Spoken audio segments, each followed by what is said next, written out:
Innies. So I've got a funny story. I spent 2 nights working on a theory for this video. I'd written down every point I wanted to make only to discover that it was all for nothing. That's because just before I began recording this video, I just happened to come across a post on Reddit that appears to answer the question that my theories were trying to answer, making the whole video kind of useless. So just like that, poof, my kingdom reduced to dust. Needless to say, I was crushed, but at the same time, happy to find the answer to one of Severance's minor mysteries. And that is the purpose of these friggin' ideographic cards. Oh, we're gonna get into that and a whole lot more. So yeah, welcome to Severance Theories number 6. And this time we're gonna try to answer the question, what in the wide world of sports is going on at OND? Now, we've never officially covered the OND department here, and that's a shame because there's so much to talk about, especially now that we've got season 2 under our belt. So let's take a closer look at this mysterious department to see what we can learn about them and their purpose at Lumen. Now, before we begin, a quick shout out to the entire tinfoil fam. I see you. I hope your tinfoil's tight because it's time to dive. So, OND, or Optics and Design, seems like a strange name when you consider what we've watched them do on the 7th floor so far. Initially, we only met 2 members of the department who also happen to be co-heads. We don't know Felicia's last name. We're first given the impression that the main duties of these 2 included rotating the various oil paintings around the severed floor and keeping them in good repair whenever that's needed. Now, judging by the size of the room and the amount of shelving they've got going on in here, they're in charge of a decent amount of paintings. But later on, we find out that these 2 are only a small portion of the department. There are several others, and not only that, they're also tasked with using this giant room full of 3D printers to create various household items like pictures and hand axes. Now, we know these items are being used in the testing rooms below the severed floor because during episode 2-7, we see one of those pictures in the testing room where Gemma is forced to write a bunch of Christmas cards. And when you look at the materials and design of the other items in this shot, it starts to look like everything was created internally by a 3D printer. So this appears to answer the question, why does OND make all this crap? At least in part. Now, this has to be an issue because the question is actually brought up by the show itself when Mr. Saliba makes an interesting statement during the job interview scene with Audi Dillon. Now remember, this guy's a door manufacturer, so he's sitting there wondering aloud why Lumen makes their own doors instead of buying them from him. The hubris, as he put it. But think about it. If you're running an illegal testing room and needed to manufacture all the props and furniture for these rooms, you might also do it in-house to avoid prying eyes and nosy types from asking too many questions. Lumen keeps their activities as under the radar as possible, and this is testament to that fact. Which leads us right into the question about the name of the department, Optics and Design. Lumen apparently has a somewhat twisted sense of humor when it comes to the names of departments and rooms, like the break room, for example, where they literally break your spirit. In much the same way, Optics and Design's name appears to be another play on words. Let me explain. From what we can tell, it appears that OND's main purpose seems to be psychological manipulation through visual representation. They rotate the paintings in these maze-like halls of the severed floor for other innies to see and be quote-unquote inspired by. And of course, when we say inspired, we mean shut up, keep your head down, and make Lumen happy. But that's the point of the paintings, right? They're a type of corporate propaganda. Do you remember that painting that freaked out Irving when it was accidentally sent to the wrong printer? The one that shows MDR and OND locked in a Royal Rumble life and death struggle for the ages? Did you notice that there are 2 versions of that painting? One of these shows MDR as the aggressors and the other shows OND as the bad guy. The only good reason to do something like this is to create fear and division between the departments. OND, through no will of their own, is actively helping craft reality as perceived by Lumen targets. And sometimes that apparently means creating fear between their department and others. And then of course there's the testing room props that they design, all for the purpose of convincing a severed innie that they're in a real place and not actually on a tiny set deep in the bowels of the Lumen Corporation. So it appears that OND's job is to facilitate Lumen's many charades both within and without the company. They are in fact concerned with optics and design. Okay, so on to the ideographic card that we talked about at the top of this video. Back in season 1, there was an important scene where Milchick triggers the OTC, a protocol that allows severed innies to wake up outside of Lumen. Milchick was desperate to find out if Dillon had taken one of these laminated cards from the OND department. This made the missing cards seem like a huge deal, and fans have been going crazy trying to determine what these cards are for and why they're so important to Milkshake that he would go to this extreme to get them back. One of the first things the Milkshake asks Dylan when he arrives at his house is, did someone pay him to steal the card? Was Milkshake really worried that a rival company or a third party was trying to get hold of that card? It's natural for fans to wonder what is going on with these cards. I found a lot of really fun and interesting ideas about the Idiographic cards. There was a popular theory that these cards appear differently to a person who is severed, making them a sort of hidden message to a selected target. I can't forget the other theory that the cards might trigger a program in the chip of the severed person that either gives them instructions on how to perform acts represented on the card, or that it might make changes to their severed state. And there are even some fans that say they might be used to instruct newly severed people while they're out in the field, so to speak. Like, say a severed sleeper agent is activated outside of Lumen. The cards could be instructions on how to perform a needed task. And then, of course, there is the theory that the cards are fighting instructions, because there is that scene in the finale where Drummond squabbles with Mark, and he does appear to use some of the moves from the card. But here's the thing. During Season 2, Gemma receives some of the cards as part of a survey from the Butzman Fertility Clinic. This fact pretty much destroys the theory that the cards are dangerous in the wrong hands, or that the cards could be stolen by a rival corporation. If they were so precious, they wouldn't just drop them in the mail to would-be clients, not knowing what they might do with them afterwards.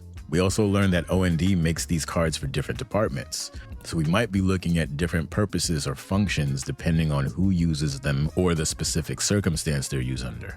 We do have an answer to this question, and it's actually very simple if we accept it as a fact. It turns out that someone was able to make out what some of the survey questions that Gemma received actually said, and this was barely legible in the scene, so this is a huge boon to the community. Anyway, it gives the impression that the cards are the subject of the questionnaire itself, and it looks like they're asking questions that measure a person's empathy to a degree. Lumen is probably using their pseudoscience methods to get some sort of general psych assessment on Gemma here, to see if she's a fit for a life of psychological torture tests. So it looks like it's her feelings about the people in the ideograms that Lumen is trying to gather information on. It does make some sense when you consider what they want to do with her. But if you're like me, it still doesn't sit quite right with you. Of course, two things can be true at once. The cards could be for this questionnaire, but they could also be supporting some other nefarious ulterior motive. In fact, it's quite likely that they are. It is Lumen after all. If you got these cards as part of a questionnaire from a fertility clinic, you'd probably be wondering what the heck any of these images have to do with fertility. Then, of course, there's the answer that she gives when she sees one of the cards. She calls it Chikai Bardo, ego death, which is really interesting. By definition, ego death refers to the dissolution of one's sense of self, when an individual loses their perception of being a distinct entity separate from their environment. Essentially, you stop feeling you are a separate person and you become one with everything. This has to be referring to the fact that Gemma will one day be severed. This is foreshadowing. That's the part that gets me. I can't tell if this is foreshadowing or it's some other clue for us to run with. It just seems odd to send these kind of images for something like this to go along with a questionnaire. So I'm not exactly ready to write this one off as solved yet, at least not fully solved yet. Also, I just want to note that the colors used in these cards fit within the company color scheme. I mean, these people are thorough. We spent a lot of time on O&D, but I think we've got a little space for one more theory, maybe a little tiny baby theory for the road. Now, I haven't yet completely worked this one out yet, so your thoughts would be greatly appreciated. This is about Dr. Maurer and the little fact that we learn about Mark and his therapist that had a funny little mustache. So, Dr. Maurer appears to be a creepy man that likes cleaning teeth and wearing disguises. One of the things that we learn about this guy is that he does, at times, wear fake facial hair as a part of his cosplay fit. Now, this got me thinking. Could Dr. Maurer be that therapist that Mark was referring to with the funny little mustache? Something about the attention brought to the weird mustache makes me think maybe, just maybe, Dr. Maurer was wearing a fake mustache during his therapy sessions with Mark, and he may be why Mark was chosen. Think about it. If Maurer had the chance to get this close to Mark and learn so much about him on a personal level, he'd be in a perfect position to decide if he was MDR material. Now, yes, I know Mark did run into Maurer on the testing floor during the rescue scene in the finale, but he was in any mode at that time, so he would not have recognized him even if he had time to look. So could Dr. Maurer be our guy? Just one of a handful of Dr. Maurer musings, but we'll get more into this character next time. Okay, so it's mailbag time. This is the part of the video where we take a look at the comments from the last Severance video. That's the UUR episode from about a week ago. So first up, we got a comment from Fado. Thanks for another great video. Speaking of Rickon maybe being a secret Egan, we have to wonder how he and Devin got a cabin at the birthing retreat. At first, I chalked it up to him having money, maybe an inheritance, but considering how much sensitive stuff Lumen has going on there, you gotta wonder why they let him in there and what it means for them, including for baby Eleanor. Could Rickon be a failed Jaime heir? What do we really know about Mark and Devin's parents? And how did Devin end up with a goofus like Rickon? 100%, it does look strange that Lumen would allow just anybody to use the birthing retreat. You would think it would be for select individuals. Because why would they want just anybody using this facility, especially when you consider how secretive they are? Now, speculation about Rickon being part of the Egan line still runs high among fans because there are so many small coincidences that seem to point to him being somehow connected to the Egans. And of course, the goats. And of course, as you mentioned, there's the what does she see in him question when it comes to their relationship, which makes a lot of fans actually wonder if Devin is some kind of handler or babysitter for the Egans. You have some very legitimate questions here, and thanks for the comment. Next up, we have Kevin Henderson. In the season 1 finale, after the first reading break, Rebecca commented that she would have to change my name again. This suggests that people in Rickon's circle may be open to changing their names. So I am more inclined to believe that Rickon used to be Rick, or has been proposed as Rick N. Yeah, Rick N as opposed to Rickon is what a lot of fans think Rickon's original name might be, and that he changed it for some reason unknown to us. Now this would make Mark's faux pas at the foodless dinner make a lot of sense when he called him Rick. You know what I really would love? I would love to find out what Rebecca's last name is, because if her surname starts with an A, as in Rebecca, it might be a confirmation that there is some strange Lumen nomenclature going on in Kier PE, and it's a good sign that they may in fact be products of Severance.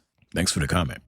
Longtime friend of the channel, the following is a test, has this to say. Your point about the recurring use of a patch of ice makes me think it's once again part of the connection between Lumen and water. Also, it would be fun sometime to see if you make a worst theories video, where you discuss theories you have heard that you feel would be terrible for the show if they were true. Yeah, they keep teasing us with the water-related references, and it's getting to the point where I'm almost ready to say I'm certain there is funny business going on when it comes to the water. And it being that it is Lumen, we can pretty much guarantee they aren't up to anything nice. And as for the worst theories idea, that sounds like a lot of fun, and it's been officially added to the to-do list. Another long-time friend of the channel, S-Drag Nasty, had this to say. Nautilus Goof Troop fan club badges, posters, stickers, and t-shirts for all. Oh, this is noted. And it's funny you should mention it because I'm currently working on some ideas for merch for the channel, and I'd like it to be done by the end of summer because I'm doing everything myself. I don't know why I'm like this. I feel like I have to do everything myself. But anyway, thank you for the idea. And of course, thank you for the support. Well, that's all for this installation of Severance Theories. I hope you enjoyed it. If you did, you already know what to do. Much love to the entire tinfoil gang, especially all the regulars and, of course, the patrons. Remember to be kind to yourself and to keep an eye on you and yours. And until next time, off you go.